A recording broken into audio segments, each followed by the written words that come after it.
My name's Nora Thompson. Tonight, like most nights since arriving in Monte Carlo, I found myself sitting alone at a small cafe on the edge of Casino Square. It's a far cry from the luxurious life I was born into.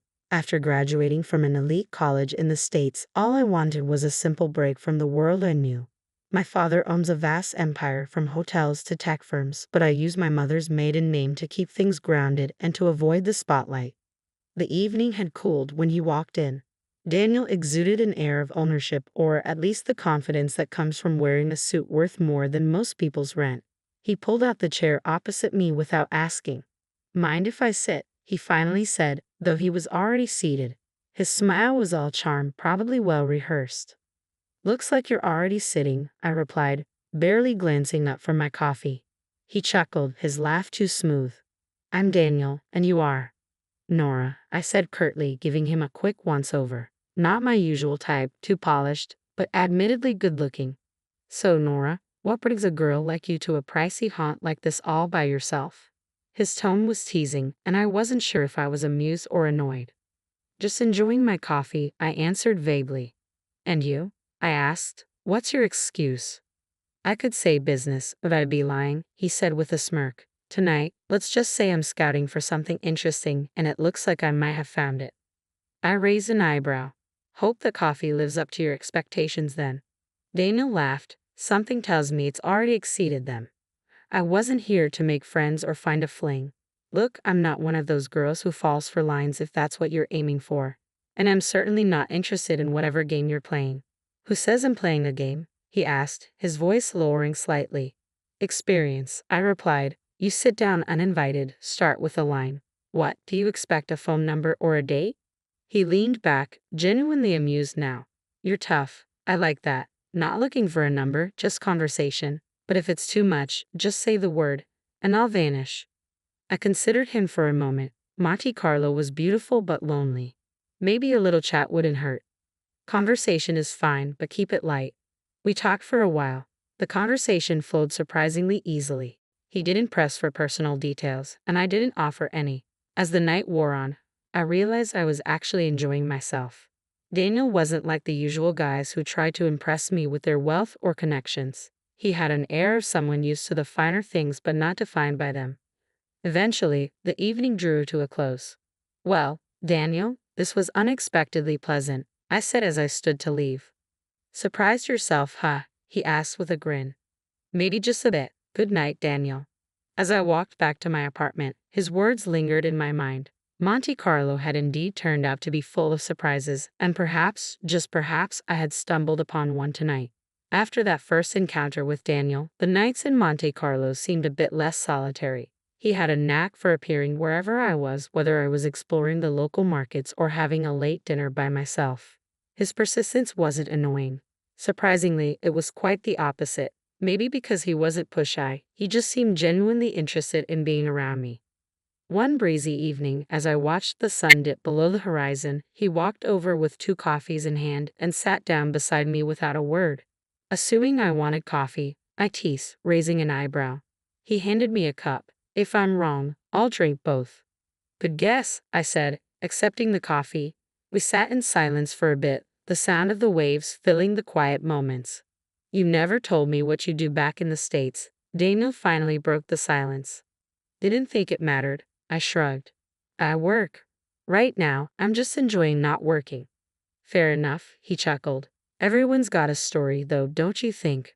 Over the next few days, we fell into an easy routine. Daniel showed me parts of Monte Carlo I hadn't explored yet. We talked about everything and nothing: movies, books, our favorite foods. He loved to argue about the best James Bond actor, staunchly defending Daniel Craig, while I was all about the classics like Sean Connery.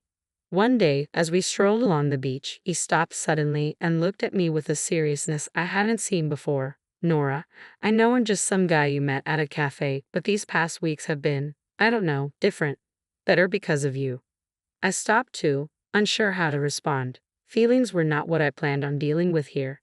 "Daniel, I like hanging out with you. I do. But this is just a break for me. I'm not looking for complications."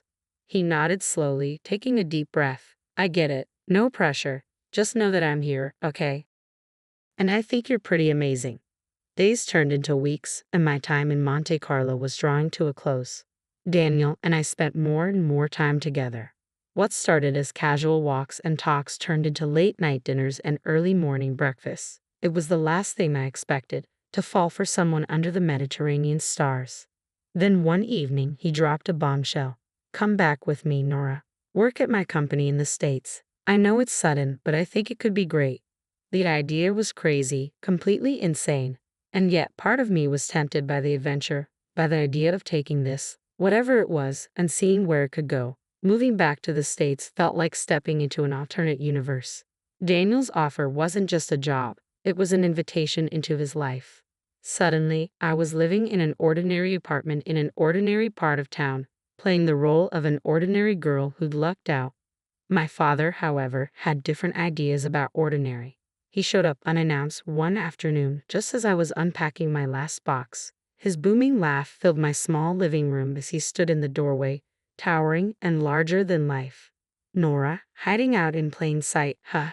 He chuckled, giving me a hug that almost crushed my ribs. "So, tell me about this decision. This guy must be something special for you to up and move like this." His tone was light, but I could tell he was probing, doing his fatherly duty to sniff out any trouble. I sighed and sat down on the couch. "His name's Daniel. He's different, Dad. He doesn't know about all this," I said, waving vaguely around to imply the wealth and the complicated strings attached. Dad sat down next to me, his expression serious now. "Nora, you know you can't keep that a secret forever. If he's going to be part of your life, he should know who you are." "I know, Dad. I want to be sure about him before I complicate things. Thanks for looking out for me, though." He ruffled my hair, like he used to when I was a kid. "Always, kiddo. Just remember, if you need anything, I'm just a call away. And I've got eyes everywhere," he added with a wink. The next few weeks were a whirlwind of adjusting to my new job and new life. Daniel was a constant presence, supportive and charming as ever. But there was an edge to him now, a sharpness that came with the responsibilities he carried. One night, over a quiet dinner at my place, Daniel brought up a topic I'd been dreading. "Nora, when do you think I'll get to meet your parents? I feel like I'm missing a big part of your life." I paused, the weight of the moment settling over me. "Well, my mom passed away a long time ago, and my dad's just a regular trucker. We're not exactly on speaking terms right now." Daniel frowned, a hint of concern crossing his face. "I'm sorry to hear that, but whenever you're ready, I'd like to meet him. Family is important." I nodded, appreciating his sentiment, but knowing full well the reality of my father's world, a world I wasn't ready to introduce Daniel to just yet. Life with Daniel moved at a pace I never expected. We were already blending our lives together. My job at his company was going great, and our relationship was deepening. It all seemed like we were gearing up for something big, but I was still taken aback when that big moment actually happened. It was a normal evening. We were at his place, a cozy upscale apartment with views of the city skyline. We had just finished dinner, nothing fancy, just takeout because neither of us felt like cooking. We were sitting on the couch, a documentary about ocean life playing in the background, the kind you watch but don't really watch. Daniel turned to me, his expression more serious than the situation called for. He took my hand, and suddenly, I felt my heart race as Daniel took a deep breath. "Nora," he began, his voice steady but tinged with emotion, "I've been thinking a lot about us, about everything we've been through, and everything I want for our future." I nodded, my throat suddenly dry. "Yeah? I love you, Nora. I love everything about you, and I can't imagine my life without you." He paused, swallowing hard, his nervousness palpable. "That made two of us. I want to be with you always.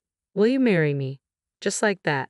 No kneeling, no ring box, just straightforward and genuine, just like Daniel. I barely hesitated before replying, "Yes." The word rushed out almost as a relief. "Yes, I will." His face lit up with that wide, infectious grin that had won me over from the start. He pulled me into a tight hug, and we spent the rest of the evening excitedly discussing our future, what we wanted and where we saw ourselves. It was thrilling and a bit daunting, but it felt right. The next challenge was telling my dad. I anticipated him being pleased, but his response was lukewarm at best. "Nora, you know I want nothing but your happiness," he said, his voice heavy with concern. It was thrilling and a bit daunting, but it felt right. The next challenge was telling my dad. I anticipated him being pleased, but his response was lukewarm at best. Nora, you know I want nothing but your happiness, he said, his voice heavy with concern. But are you sure about this? It's all happening so fast. I'm sure, Dad. He's a great guy. You'll see. I tried to sound more confident than I felt. He sighed. All right, but promise me you'll sign a prenuptial agreement, just to be safe. The word prenuptial didn't scare me, it was just another part of the modern marriage package, especially with someone who had as much to lose as I did, even if Daniel didn't know the full extent of it. Of course, Dad. We'll handle it, I assured him. Good then, and Nora, I won't be at the wedding. I don't want to spoil your story about being a simple girl. Next came the introduction to Daniel's mother. Her reception was icy from the start. During dinner at their family home, she scrutinized me with a look that could freeze the room. Daniel, are you sure about this girl? She doesn't seem like a fit for our family, she remarked bluntly. Daniel tried to smooth things over, but his mother was relentless. A prenuptial agreement is non-negotiable, she insisted. I agreed without hesitation, knowing it would ease some of the tension. Absolutely, I wouldn't have it any other way. Later, we formalized the terms with a lawyer present. Despite these hurdles, our wedding in the Maldives was breathtaking. Standing beside Daniel with the ocean whispering behind us and the sand beneath our feet, I felt a surge of hope. It was just us, our love, and a future we were ready to shape together. Despite the rocky start with family expectations, married life began better than I could have hoped. Daniel and I settled into our new house, a beautiful place with more space than we'd ever need. It was supposed to be the start of our perfect life together. I threw myself back into work, determined to prove that I was more than just the boss's wife. My role at the company had always been challenging, but now there was an added layer of expectations. I was not only managing projects but also involved in key decision-making processes. Initially, Daniel seemed proud. He'd introduced me in meetings with a hint of pride in his voice. This is Nora, my wife and our project lead. But as the months passed and the projects I led brought in significant profits, boosting the company's profile, something in Daniel began to shift. It was subtle at first, a comment here, a slight remark there. One evening, as we sat down for dinner, he brought it up.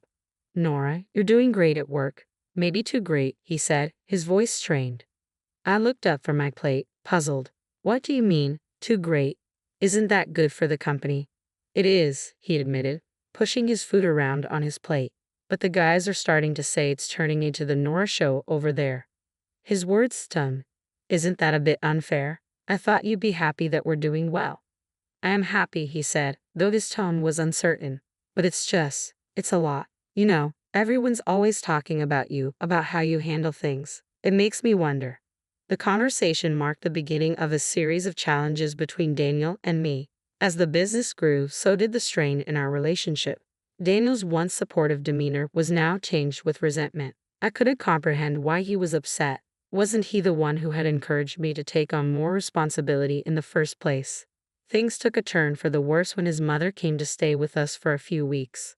Her presence brought with it an old-world attitude that I had always managed to avoid. She made offhand remarks about my work, questioning how a wife could be so absent from home.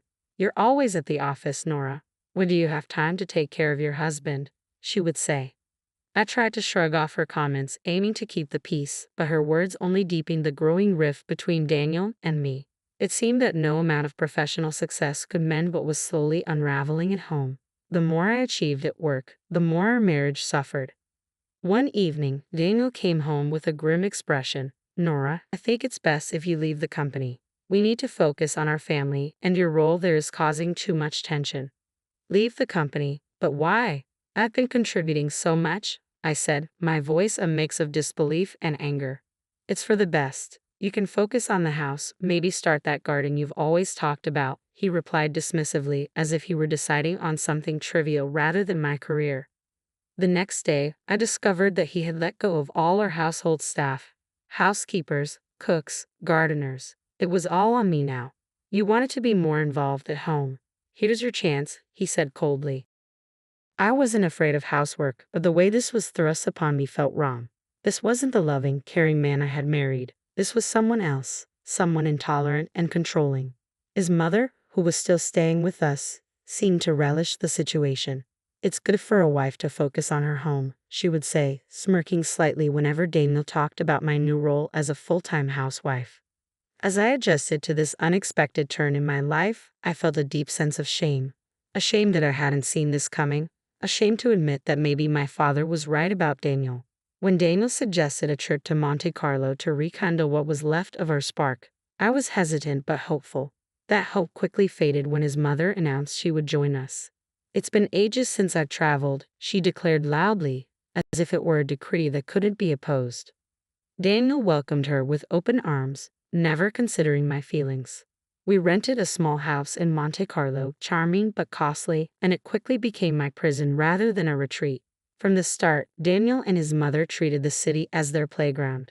They rented luxurious cars, visited exclusive boutiques, and dined at the finest restaurants, while I was left to manage the household. They demanded home-cooked meals, reducing me to little more than a servant in our holiday home, cooking and cleaning while they enjoyed the city. As days passed, Daniel's mother's comments grew sharper, her tone more venomous. "Really, Nora? Living at someone else's expense must be quite the life," she would sneer, her words a slap disguised in a smirk. Daniel never defended me. Instead, he laughed, his laughter a betrayal that echoed around the cold walls of our temporary home. I felt isolated, the city's sparkle muted by the shadow of their disdain. One evening, we passed a grand old-style hotel, its facade a reminder of a world of elegance and respect. Daniel's mother, her voice dripping with envy, remarked, "Lucky billionaire Harris. Imagine owning such a hotel, ruling over a palace like that." That night, at a restaurant overlooking the sea, the last vestige of my patience crumbled. As we sat down, she waved the waiter over with an imperious flick of her wrist. "For Nora, the cheapest dish will do. No need to spoil her with extravagances she doesn't deserve," she declared loudly enough for the nearby tables to hear. Daniel's response was a casual chuckle, his agreement signaled not just by his words but also by a dismissive wave of his hand. "Good call, Mom. Let's not go overboard." Humiliation washed over me like the waves crashing on the rocks below. I rose from my chair, the clatter of the sea echoing my turmoil. Facing them both, my voice steadied but louder than I intended. I said, "I will not tolerate this any longer." My hands trembled, but my resolve was firm. "I'm divorcing you, Daniel." The cold air of Monte Carlo felt warm compared to the chill of betrayal as I walked away from the restaurant. Instead of apologizing, Daniel and his mother followed me with insults. As I quickened my pace, my mother-in-law's voice rang out sharply. "Just look at her, a beggar, unworthy of my son." My heart raced, but before I could get far, Daniel caught up with me and yanked my purse from my shoulder, his fingers clenching it tightly. "This is my money, Nora. Go on, get out on all fours if you have to," he said with contempt, yanking the purse away and leaving me stunned on the sidewalk. Beside him, his mother laughed cruelly, her eyes gleaming with malice. "Maybe now you'll learn to beg in Monte Carlo since that's all you're good for." Their laughter echoed down the street, leaving me feeling powerless and alone. But as they hurled their final insults, fate intervened. We were near the grand old-style hotel Daniel's mother had earlier envied. Pointing to the hotel, she sneered, "Maybe they'll let you in as a beggar." At that moment, the hotel's gates opened and a guard appeared, his face lighting up with recognition. "Miss Harris," he called out warmly, walking over with a respectful salute. The shift in the atmosphere was palpable. Daniel and his mother's expressions changed from satisfaction to confusion. The guard smiled broadly. "Your father told us you might come by. Please, this way. The best room is always reserved for you." Daniel's mother paled, her earlier bravado crumbling. "Harris?" "As in the billionaire Harris," she stammered, her voice faltering. Ignoring them both, I walked towards the guard, my posture straightening. "Thank you, Pierre," I said, my voice calm and collected. Inside, I felt a mix of relief and vindication. Behind me, Daniel's pleas began in a desperate tone. "Nora, please, I didn't mean it." His mother, not to be outdone, shouted past her son, "Perhaps we could come in for a drink at least." I didn't look back. Entering the hotel, the doors closing behind me felt symbolic, shutting out the chaos of my old life. Pierre escorted me to the reception, where the staff greeted me with the respect due to the daughter of their employer. The flight back to the United States was long, giving me ample time to contemplate my next steps. By the time I landed, my resolve had solidified like the city sidewalks, unyielding and steadfast. The following day, I found myself in the office of a reputable lawyer, papers spread out like a battle map. During your tenure at the company, it appears your husband failed to pay you bonuses owed for the multi-million-dollar deals you close, the lawyer pointed out, his tone a mix of surprise and indignation.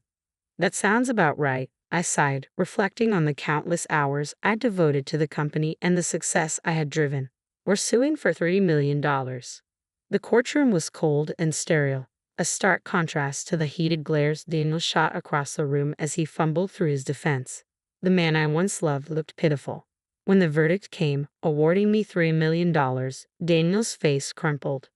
Outside the courthouse, he made one last plea. Nora, everyone's laughing at me. I messed up. Can we start over? His words might have tugged at my heartstrings once, but that time had passed. You only miss the money, Daniel.